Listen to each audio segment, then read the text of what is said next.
We're going.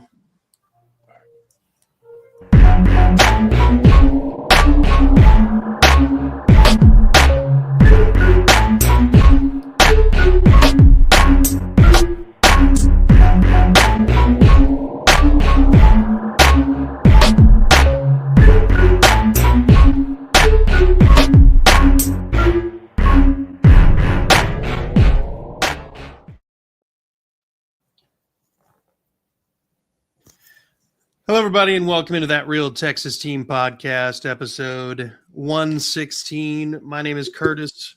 I'm the host of the channel. With me, as always, my resident co-host. Up at the top right, Mike Sincere, a.k.a. Black Magic, a.k.a. the Black Mr. Clean. You can find him all across the internet at on social medias at Mass3 Productions. Please like, subscribe, notification bell, wherever you can find him. Do the same thing for our handsome, dapper friend at the bottom, Chris, a.k.a. Pac-Man _ King Freestyle. You can also catch him at That's Crazy Podcast and Talk, holding it down, talking all things, well, just outside of the pocket. Sorry, pocket is wild. Yeah, that's probably a good way to put it.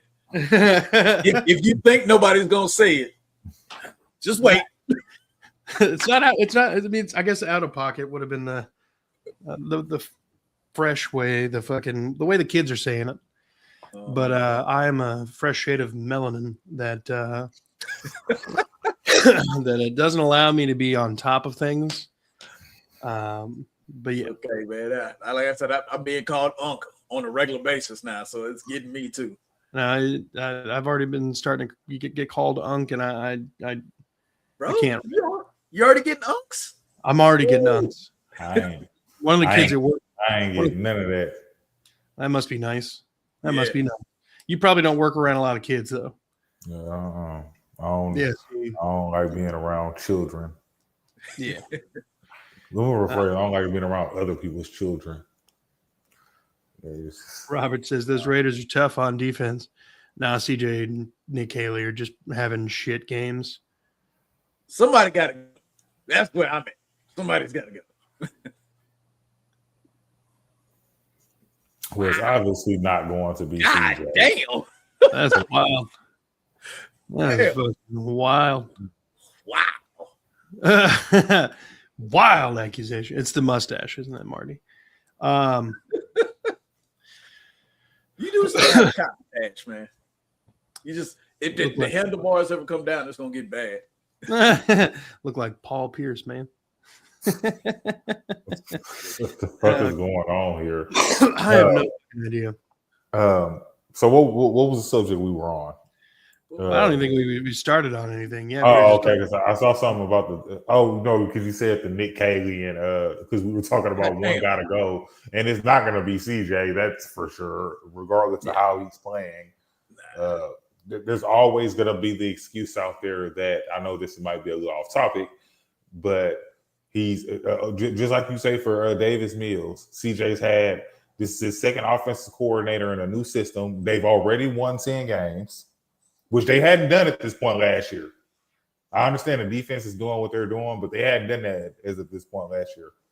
And I don't know. All right, so look, the Raiders game did not bother me because I knew what was going to happen. Bruh. I know I wasn't here for the preview, but I knew this is exactly how I knew this game would play out. Like a trap game. It did, but god damn, that shit was bad. It was I know. bad. It didn't even work my nerves because I already knew it was a game that was going to work my nerves. Like that's just the way I felt going into the game. I knew that all of a sudden Geno Smith was going to look like he kind of did in Seattle. Like it just Ashton Genty has the game of his life. Ashton, you know how many times I know he had a quiet 1,000-yard season, but they got 17 games. Yeah, he got a 1,000-yard seation. Oh yeah, he got a 1,000-yard season. But I know we're going to get 1,000 yards. That was quiet as shit. Yeah, I know. It got real loud the way he ran all over the Texans. Bro. And let's forget the long runs or long receiving yards. What he was doing, getting in the 6-7 Something that they should have stopped at 2 or 3 yards, he was getting 8. Bro, It was ridiculous. It was missed tackles. Like literally, people were bouncing off him. They weren't wrapping up. And thanks, the player. Appreciate it. Thanks, man. If we talk about it, that's man. Yeah, let's start the show. I know we're gonna get to it. And I don't want to get into it and just start dumping on her because I will dump. Yep, Titans stable for 2. Dime says, honestly, Raiders game didn't bother me either. We're beating teams that we're supposed to beat 7 in a row. On to the next one. I mean, honestly, probably the D'Amico Ryans approach to this. I doubt it. Based on the video in the locker room. Yo. Hey, these comments are ridiculous, bro. Yo, no, James, Mike has to take a dump. No. Oh shit. Hey man, no, that ain't what I meant. God damn it. Boy, y'all acting up. Boy, that is hilarious. Oh shit, that's not what I meant. That is hilarious. Hey man, while y'all are here, y'all make sure y'all like and subscribe. My bad. Please like subscribe. Genty has 1,000 yards all purpose, like scrimmage yards. Okay, so 1,000 yards. I'm sorry about comments off. I can't look at that. Oh, all right. Well, look, there was other things that happened in this game that were kind of annoying. Ursery goes down. Trent Brown goes down. Now, the 2 largest, most physically imposing linemen on the team are trying to work their way back from injury. Trent Brown break his hand or something down there? No, Ursery broke his finger. Ursery. Yeah, Ursery broke one of his fingers. We don't know the severity as of yet. We don't know if he can just kind of tape that bitch to another one and just kind of go for it. But yeah, dude, Mike is about out as focused as you can get. That's crazy. Like, I was like, let me fix that. Yeah.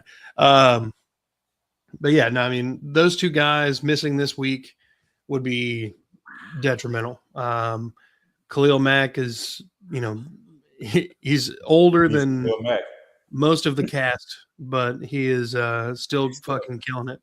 He might be the oldest man on the field. When they play? Well, if Trent Brown plays, I don't think he would be. Oh, no, yeah, you're right. I think Trent got Khalil by at least a year or 2. It's crazy. Like, look, man, Khalil Mack has been in the league so long, it's ridiculous. Like, it seemed like all the teams he was on, it seemed like he was there for like 10 years. Well, it's the same thing with Clowney. You know how much older I thought Jadeveon Clowney was? Oh, yeah, but like after he left here, what he did like 1 year everywhere he was at. But he kept moving. Damn. Yeah, I ain't mad at him. He getting that money. But yeah, the injuries so the Trent Brown bothers me a little more than the Ursery, if you want to be honest, because Ursery's been getting better, but the penalties he's getting a little alarming to me. Starting to get a little alarming to me with the penalties.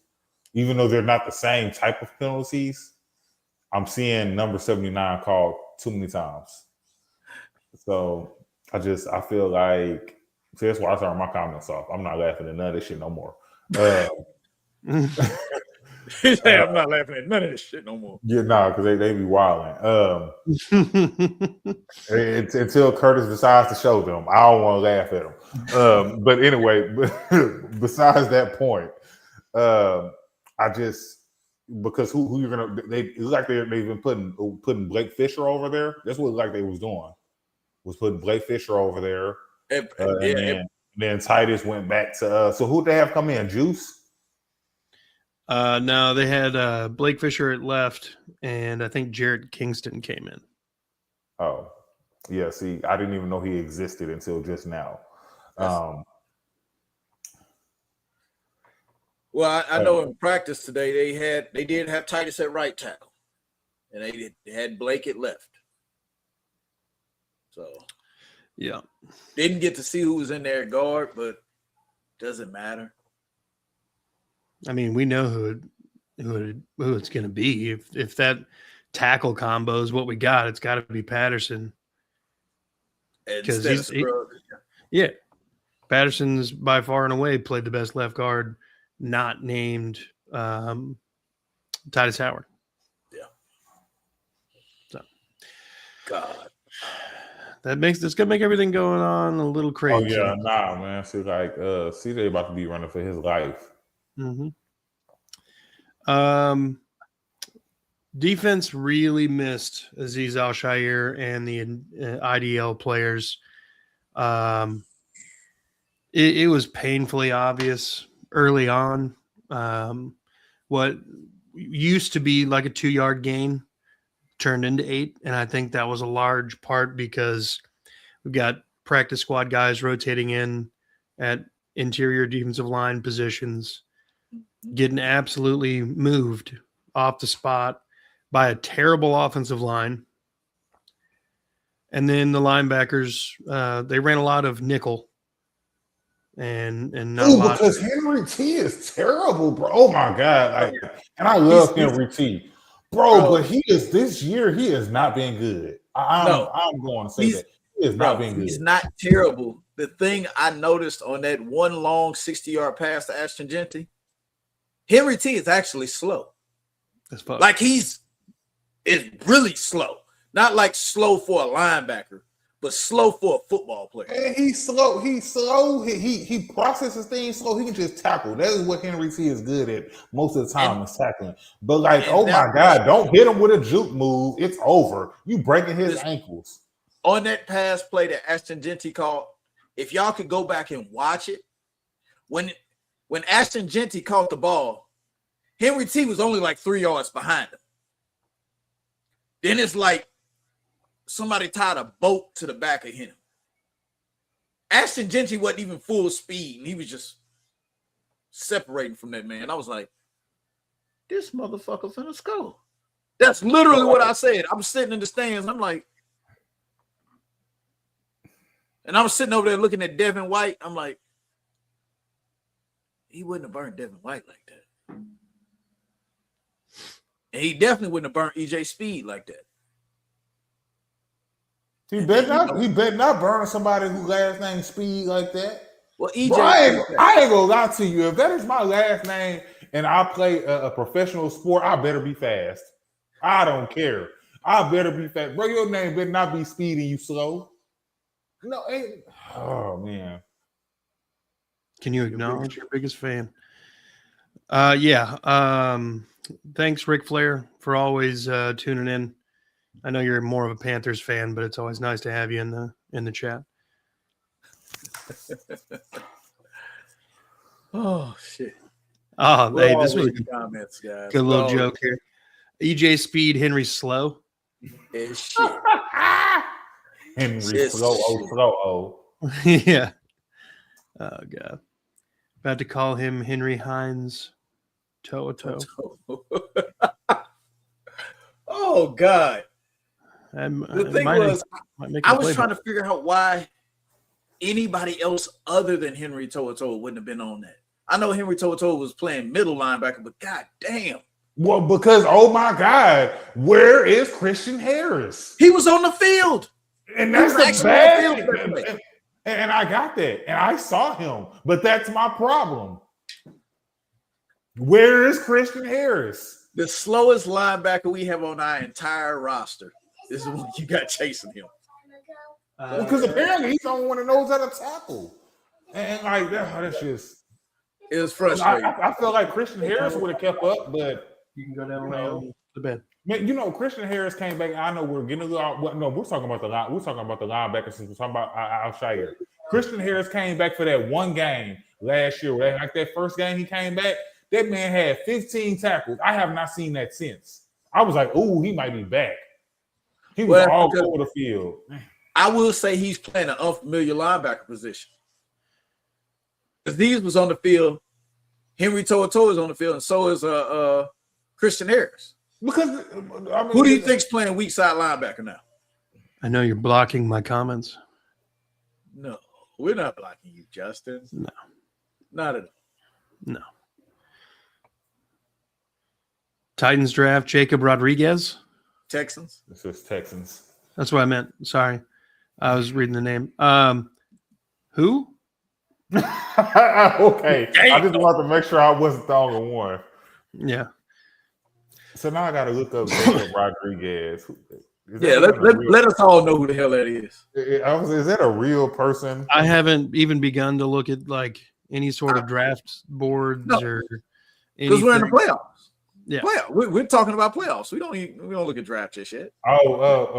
Texas. He's a Texas Tech linebacker. I figured he had to have been a linebacker because that's what we're sitting up here talking about. Our sorry ass linebackers that are not named EJ Speed or the guy that didn't play. There you go.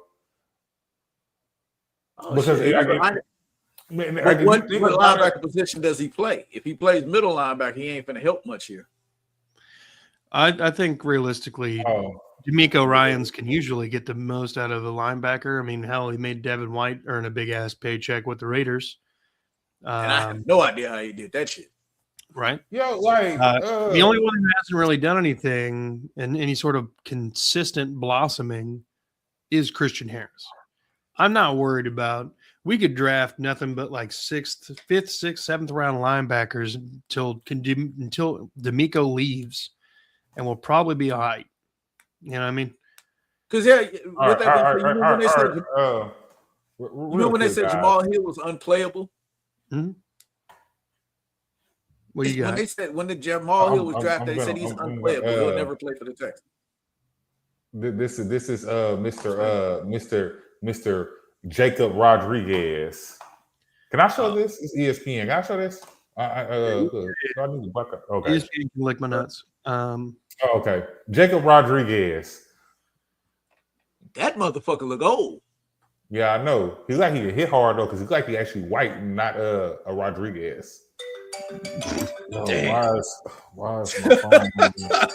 Well, I'll be back, fellas. My bad. You're fine. Holy shit. Jacob Rodriguez. Yeah. His name starts with a J. Caserio has to draft him. He's got a point. Rather get him his Fred Warner than give D'Amico a bunch of toes. Facts. Yeah. I mean, yeah. But look, we missed Aziz. It was noticeable. It was definitely noticeable. In the passing game, in the running game, it was extremely present. But it was just like last week we missed EJ, and you could see it. Yeah. Yeah. I guess they covered up some of the deficiencies for Henry T that we forgot about. Not that we didn't know. We knew he was slow as shit. Yeah. But I guess we just forgot. Ooh. Mm-hmm. It was disgusting. Let's flip it. Let's go to the other side of the ball here. Let's talk a little offense. It made me feel better. Jawar Jordan was not hugely impressive, but also didn't get much help at all. We couldn't make a hole for him to save his life. It's true. I think he led the team in rush yards, but it wasn't like it was a great day at the office for him. I think he had another 15 carries, 50 some odd yards. And I think part of the reason he led the team is because Nick Caley's still doing dumb shit. Yeah. You got a 180-pound running back and you're running him between the tackles when you have Nick Chubb. You have him. Like there's literally a 40-pound plus difference between Nick Chubb and Jawar. Yeah. Yeah, they're not. This team doesn't know how to use the running backs it has to the best of their abilities. I think they're wanting some sort of hybrid approach, kind of like the way the Patriots used running backs when Tom Brady was there. Yeah. It seemed like every week it would be like, oh, who's going to be the lead back? Oh, we're going to throw a lot more to Brandon Bolden this week. Oh, no, we're going to run with Kevin Falk. Oh, no, we're going to use Lawrence Maroney. Oh, no, it's this. But do you remember when they got Corey Dillon and all that shit stopped? Yeah, and then he left and went right back to it. Yep. My thing that I can't figure out is I just said it. Jawar Jordan's running between the tackles and Nick Chubb's running off tackle. Yeah. His 30-yard run was him running off tackle. And I'm like, y'all backwards as shit. Mm-hmm. And it's still predictable as hell. The defense saw it coming. Yeah. Oh, yeah. Saudi Michelle. Good call, Dime. Yeah. Let's see. Brandon says, if you can get your coach Roquan or Fred Warner, then you do that. Imagine if Aziz was the second best linebacker we had. Oh. Look, hold on, no. Before we go there, we sure Roquan's still that good? I mean, Roquan's not the issue with the Ravens defense. I know, but he ain't been great either. He hasn't been playing. He's been getting hurt. They invested all that money in that big ass defensive tackle, and then he got hurt in the beginning of the year. So now there's who's playing defensive tackle for the Ravens? I don't know, some fat guy. Exactly. Some fat guy is fucking crazy. You just got because you just gave all that money. Because they're missing Matabuke too, right? Yep. Yeah, that's what we're talking about. Matabuke and what was the? Because I feel like there was a bigger guy. We're definitely drafting a linebacker this year. Guaranteed. We draft one every year. Just get the white Rodriguez. Call it a Yo, wrap. like for real though, he looked white. He looked like his name is Kyle. Looked like his name is Kyle. But all we doing is talking about flaws in an elite defense. So far, there's more to talk about, but there are flaws, and we can't ignore the things that we would pay a lot of attention to if we lost in a defeat. It's just not the move. You gotta continuously kind of harp on the things that are obviously not working for you. Now, did the defense do its job? Yeah. Yes. Derek Stingley got his first NFL touchdown, if I'm not mistaken. No, that's his first touchdown ever. Maybe in high school, but he didn't get one in college either. Yeah. So we'll get there. What up, Devil Dog? See you in the comments. But yeah, we'll circle around. Jawar Jordan, I think the biggest upside for him would be a world where he's splitting time as the third down running back. And I don't think you want to have to rely on him. I think he's definitely somebody that's a solid rotational piece. He could be, so like if you're continuing with the old school Patriots analogy, if you got Corey Dillon and Kevin Falk, then then Jawar Jordan is Brandon Bolden. You know what I mean? So. But the problem is we definitely don't have Corey Dillon. No. Well, our Corey Dillon is coming off of 2 leg injuries and from a different team. Hey, I've said a couple times, Breece Hall probably already should have been here. Yeah. D'Amico, we need to score in the first quarter. D'Amico, after the first quarter, I meant the offense. Yeah. Who is Mike and which one is Chris? Mike up here. Can't see our names. Pretty one, but I've got the stuff pulled up. Yeah. The one that's probably be miming in a minute when this damn camera go out again. Yeah, okay, so and that's my thing. So we were talking about we're talking about Jaws. I ain't gonna lie, that sounds like a pause, but whatever. Yeah, see, your head is so fucked up, man. Don't go there. Anyway, Mr. Jordan, just call him Mr. Girl in my neighborhood, nickname Mr. Jordan, and not Michael. My thing, that's the thing about it is he's smart. And this is why the play calling really bothers me. Y'all have these. I get it running Nick Chubb through there. Why is everybody else running through there and this offensive line is terrible? Nobody knows. like, oh, God forbid they pull a left guard or a right guard out to help block. Like, just pull up, pull them around instead of trying to, bro, I guess he can't get creative like that. He can, but I would tell you some of the times when I've seen the guard trying to pull, they fall. Yeah. I know, because we got terrible linemen. Well, look, there were a bunch of different instances this week where they were having Dalton pull across the line of scrimmage and Max Crosby timed the snap perfectly. What like 2 or 3 times? Man, the time that you listed, like CJ was like a for real dual threat quarterback and pulled that motherfucker like an RPO type thing. Oh my God, bro! I saw that twice, and that's the thing. So like that's my problem. I have. I know we're not speaking on him right now, but that is my problems that I have with CJ, with him and reading defenses. That's the one thing I wish. Everything else I don't really have a problem with. The overthrows, whatever, I get over it. But the reading the defense to where you can't see. I was at home and I could see that Max Crosby was going to run straight through there and tackle somebody. Like the thing about it is the RPO is not even in our playbook. Well, I know the RPO is not, and I know it's not because he's not that type of quarterback, and that is fine. I'm not saying I want an RPO type of quarterback. We win with CJ.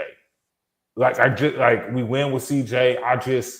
I still do not believe that we have the offense coordinator. Obviously, do not have the offensive. Oh my God, do you see how good? And I'm not saying that he's great, but do you see how much better Caleb Williams is with an offensive line? And he ain't been great by far. I'm not saying we're gonna gloss over the pass that he made to DJ Moore, but just in general, way less in sacks. Remember, he was a sack leader last year.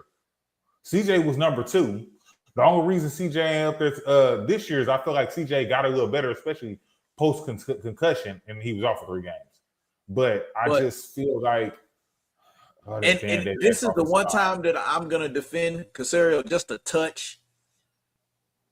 The Bears spent almost $200 million in their offensive line in the offseason. They spent a lot of goddamn money to fix their offensive line. Yeah, but this was the time for them to do it. They got a quarterback under a rookie contract. We're about to have to pay people, so I get it and I understand. But that's just the thing about it is like it's what they're doing is not working. These Band-Aid offensive lines that we've been having for these.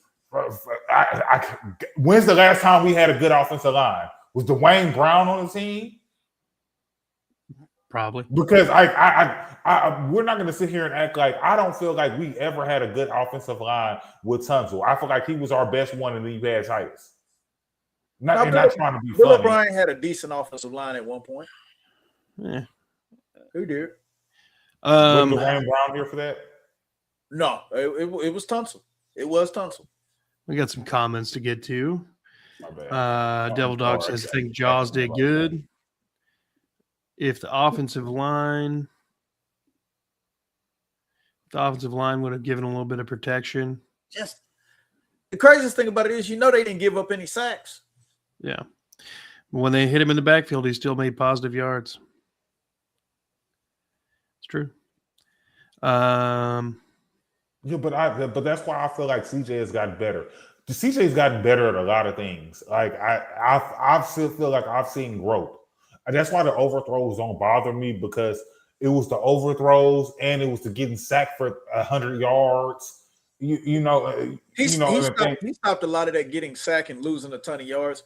But the reason why the overthrows bothered me is because they were open. It's like he's trying so hard not to throw interceptions. He's leading his receivers out of bounds. Yeah. There's no defense over there. I ain't gonna lie. That first one for Nico, that might have been inbounds though. I watched that replay like 5 times. Yeah, I still think that was probably inbounds. That first one, and it was too early for and I get it. It was too early for D'Amico to challenge and possibly lose that challenge. So I'm not mad at him about challenging, but that one right there was really close. But the thing about it is, it shouldn't have been that close. Nico had beat the hell out of the defender. Almost each of those throws, there's no defender in the box. There's his receiver's just there. Yeah, I know, but I feel like CJ's always done that. I feel like he's always like when he throws like the low ball, I feel like he throws it so low. Like I feel like sometimes he throws it too low. I get it, you trying to keep it away from the defender, but I feel like he throws it too low to where his receivers have to work a lot harder. And I don't always feel like that way, but then sometimes he just hit him with a dot. And like I don't know. And that was what my whole thing. What I was saying is, I'm just thinking maybe he was trying so hard not to throw interceptions. He's struggling, like he's overcompensating.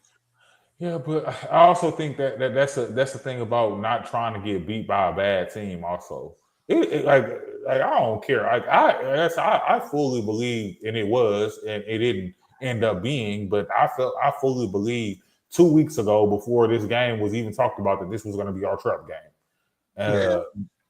You did say that. I will admit you said that, but like sometimes I would like CJ to pick up his phone and call Jameis Winston. What the fuck? No, the reason why I say that is I don't want him to call Jameis. No. But the reason why I say that is because does Jameis Winston ever look like he's scared to throw an interception? Fuck man, you could. Hey, I ain't gonna lie to you though. Why you couldn't say Jacoby Brissett? I would have rocked with Jacoby Brissett. Jacoby Brissett, yeah, that's true. I would have rocked with that one way more than Jameis Winston, because Jameis Winston is a little too free. Brandon, you might be right. Maybe you should have a conversation with Davis, because Davis is not the better quarterback. He's a veteran. He's the veteran in the room, and I do believe that Davis Mills reads defenses better. He just can't throw the ball better. He's just not a better quarterback, and I feel like Davis Mills is probably strong. Oh well, yeah. No, yeah, his arms, yeah, Look, can't call him mega arm, call him mega neck. I think teams realized with what the Chiefs did in the second half, well, really against the Texans game, or against the Texans most of the game, you send more guys at CJ than the offensive line can handle, and he's just going to throw the ball away and put it in a spot that nobody can catch it. And then you've given up no yards and you're making them punt. It's a pretty simple formula. You don't give up a lot of crap. The off chance is he magically, puts it in the right spot. Yeah. But that's the game plan against CJ Stroud. And if Caley was a smart man, which he's not, he would adjust. He would bring in disguised, blockers, have a lot more slip outs, slip screens, things to kind of counteract the blitz and take advantage of what's going on. Use Dalton Schultz, Woody Marks, fucking literally anybody. Hell, even in that Chiefs game, he's got like 4 or 5 guys in his face. No, pause. And yeah, that was crazy. 4 or 5 guys. 4 or 5 guys. Quick. 4 or 5 guys in his face, and he's throwing the ball at Woody Marks' feet. Yep. That's like, okay, what are we doing? Like, I get you're trying to protect the ball, but give him a fucking chance. A lot of time, like he missed a couple crossing routes with Christian Kirk that would have extended drives. A lot of missed opportunities for CJ Stroud. And it seems like Nick Caley can't ever fucking get his feet underneath him. I think he's drowning, and I think he's damn near sealed his fate. Guys, let me ask you this. Right now, we've won 10 games, right? That's where we're at? Yep. Take out Nick Caley, put in Bobby Slowick a whole nother year. Do you think the results would have been better? Probably about the same. I believe that we win the first 2 games. I'm not going to say Jacksonville just because that's a division game, but I believe we win the first 2 games. And the only reason I say that, not because I think that Bobby Slowick's a better play caller, but because I believe it would be CJ Stroud's 3rd season with Bobby Slowick as his offensive coordinator. And that's because we had the growing pains with this Caleb thing. We all knew that it wasn't going to be perfect. But damn, the defense had the Rams and the Bucks served up on a platter.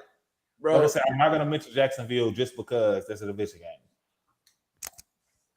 I would say this, man. At times when Kaylee calling plays, y'all Jeff, you can't have them. You ever played Madden and you could tell while you playing that somebody handed the remote to their little cousin? Yeah. That's what it feel like with Nick Kaylee calling plays. Yeah. Hey, I'm gonna be right back. I'm going to the bathroom. You play for me. Mm-hmm. Kaylee, at this point, I think the only thing that saves him is if somehow these next 2 weeks and then however long we're in the playoffs, the offense is in no way to blame for any poor performance. That's the only way Nick Kaylee, and I mean like we're losing a game 50-51. The offense is scoring touchdown after touchdown after touchdown. The offense isn't the problem. All of a sudden, that's the only way Nick Kaylee saves his job. The dude could get fired tomorrow, or he could get fired after the Super Bowl. Yes, with the Texans victory. No, I don't either, but they would have done it already. But I'm just saying, like, he's just not it, and I think the Texans are aware of it. He's a one and done OC. I've been pounding the table for it. I keep saying if Mike McDaniel gets fired, there should not be another call made to anybody else. Yeah. If Nick Kaylee's kept here, there's going to be a veteran offensive play caller that's brought in to assist him. Somebody not Bill Lazor. Yeah.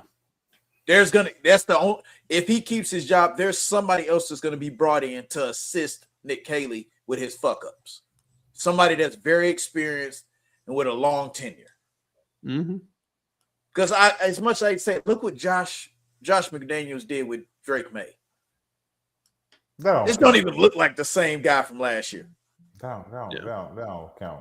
Just because we know Josh McDaniels is a premier offensive coordinator. But that's my point. An experienced mind can do that with some talent. Yeah. And if where we put CJ, where we have in our head CJ's at, like I pointed this out before, y'all do know Jaden Daniels and Caleb Williams are both older than CJ. Yeah. Both of them are. Bo Nix also too. Oh, Bo Nix, and I think Drake. Bo Nix is older. I think Drake May is around the same age as CJ. Okay. Tyler Shuck. Bo Nix is like, Bo Nix like 26. Bo Nix is like 26 already, or some crazy number. Yeah, Dylan Gabriel. Yep, the Saints rookie quarterback Tyler Shuck is 26. Bo Nix turns 26 in February. But still, like, he's crazy old. CJ's what, 23? He's sneaking up on that Chris Winkie. Yeah, for real. All right, gentlemen, let's talk about the Pro Bowlers and then get out of here. We got four main Pro Bowlers that would be voted in directly: Azeez Al-Shire, Derek Stingley Jr., Nico Collins, and Will Anderson Jr. Very, very well deserved. Kind of surprised Danielle Hunter's not here. Well, from what I was hearing, what they were saying, it was either Danielle Hunter or Myles Garrett. He's going to lose out. Yeah. Well, definitely got to give that to Myles, huh? Yeah. Will Anderson's the second one. But when thinking about it, I went back and looked at the numbers. We're talking about the year Will Anderson's having, but Danielle's technically having a better year. Yeah, it's the pressures. Yeah. The pressures is that's what. Not saying that Danielle doesn't possibly get just about the same, but Will Anderson's pressures are like, I think he's like third in pressures. Yeah, and Danielle's like fifth. Yeah. Well, look, first Pro Bowl appearance for Azeez Al-Shire. Derek Stingley gets voted in on I'm going to say definitely not 2024 Derek Stingley kind of year. Nico Collins. Well, yes and no. The times he's getting targeted, like once every blue moon, he's getting absolutely torched. He falls down, and there's like Something a long. happens. And that's the crazy part. But any other time, you forget he's on the field. Like, not trying to be funny, but the times you do see him, it just so happens that he's getting torched. But that'll be one time, and then you don't see Derek Stingley anymore. Like, you think he on the bench. Devil Dog, solid question, actually. How did Kaimi not make it? He's got the most made field goals this year by a kicker. Did the guy from Jacksonville make it? Cam? Little, or whatever the hell his name is. I was looking at that earlier. I mean, he probably, yeah. And then what's the other one that can kick the long? Oh, Brandon Otwood. That's the NFC, so it don't matter. Yeah. No, Kaimi probably should have made it. But like I said, it's Derek Stingley. I think the reason Derek Stingley made it, could y'all name the best cornerback in the NFL this year? Derek Stingley? Oh, my bad. Is that what we're saying? Oh, it's either Derek Stingley or Pat Surtain. Is there any other? I'm just saying. Think about any other cornerbacks. It's those two, 1 and 2, and then you've got maybe you could say Jalen Johnson for the Bears when he's healthy. That's the thing. Most of the other good cornerbacks this year have been hurt. I think even Patrick Surtain missed a game or two, didn't he? Yeah, he was like 4. Remember, he didn't play. He didn't. We lost to them still without him playing. Hey, this is a little bit of positivity here. Shout out to Stroud, though, having a bad offensive line, no running game, and an inconsistent play caller, and going to be 3 years in a row making the playoffs. Facts. I mean, he's overcoming a lot for a young quarterback. I made Chris Harris Jr. laugh today. He said Stingley is on his cornerback Mount Rushmore right now. He might be. Yeah. Yeah. Well, look, gentlemen, I want to thank you both for taking time out of your family schedule to come on and talk Texans ball. We've got some obvious, Christmas is coming up. So I want to take the time to thank you both for, being a part of the podcast. And I appreciate you both for, all the stuff that you do here, your solo pods and everything. I want to thank the people who watch, the commenters, Devil Dog, everybody, Dime, Brandon. We appreciate y'all, Brandon, day one out there. And occasionally Jeff, who just needs Curtis so badly. Yeah, I know y'all are getting ready to do. Hey man, that came off a little left. That was definitely a pause moment needed too. That was definitely a pause moment. Y'all can catch Chris at Pacman_King Freestyle on Instagram, at That's Crazy Podcast and Talk, where everything out of the pocket is going to be spoken about. Up at the top right, we got Magic Mike, aka the Black Mr. Clean. You can catch him at Maz3 Productions all across the social medias. You can catch me here anytime, any day. You can catch me on this AFC South show.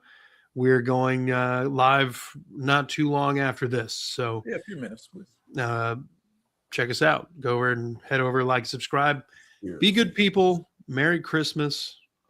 We'll see you. But fuck the Cowboys. We ain't watching them on Christmas. Yeah, fuck no. Fuck no. Unless CeeDee Lamb hit for over my yards. I'll be raking leaves instead. That's how man. Yeah, I don't think I'm going to watch any of the game. I mean, we've got the Chiefs and the Broncos, and who the hell is their quarterback right now? Thank you. And then you've got was it Ukulele? Yes. What's the dude name? And then you got Brosmer. The Brosmer kid is going to be starting at quarterback for the Vikings against the Lions. Oh, the one that threw like the 15 touchdown. No, it was like 5, but it was crazy. Oh man. And then you got the Cowboys and whoever the hell else they're playing. The Commanders. Call them So the Redskins. that actually might be the most entertaining game of the Mariota slate. still starting. Yeah, they said that. Oh, yeah. Now he's hurt. He might not be. He's hurt. That's Yeah. my point. That's the other thing is like, who the hell, Anyway, So you're telling me Bo Nix and Dak Prescott are the only starting quarterbacks actually playing? Man, Bo Nix might not start. They might just sit this one out. We don't even I think we got it pretty well locked up. I don't know. It's just going to be a bad slate of games. They need to figure out a better way of doing this. But I appreciate you, gentlemen. I'll see you guys at for our preview show. I guess we do that. Like, what you guys want to do it Friday? I'm good with that. I'm free. Yeah. Okay, Friday it is, gentlemen. We'll see you then, folks. In the comments, Devil Dog, everybody, y'all be good. Go Texans. Fuck the Cowboys and the Colts. And the Jaguars.